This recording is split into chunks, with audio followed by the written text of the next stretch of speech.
Su tinklaraštininkė, sveikos gyvensenos entuziastė Natalija. Sveiki. Labas, smagu, kad užsukote pas mane į studiją ir ši tema tokia labai įdomi iš tikrųjų, nes visiems atrodo dabar tas sveika, tas nesveika, to negalima, ana galima, o aš manau, kad reikia išlaikyti balansą. Kai mes turim balansą kasdienybėje, tai ir ta duona, tas skrebutis juk nebus baisiai nuodėmingas. Trumpai tariant, galim su saiku ar nevalgyti viską?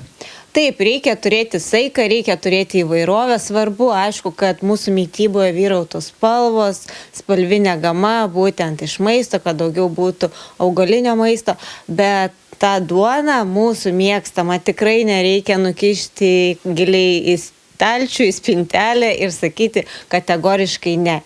Aišku, jeigu mes neturim kažkokių sveikatos sutrikimų, vėl čia yra kita istorija, bet tradiciškai visiems tikrai nieko blogo jinai neatneš.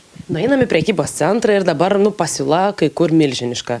Ir šviesi duona, ir tamsi, ir rūšių, ir visokių spalvų ir taip toliau. Tai jeigu jau žiūrim į sveikesnį ar ne gyvenseną, kokią rekomenduotumėt tada rinktis, kad jau tikrai nedarytumėm savo blogo? Aišku, aš renkuosi, pati mėgstu, kad joje būtų sėklos, kad jinai būtų tamsesnė, kad būtų mažiau cukraus,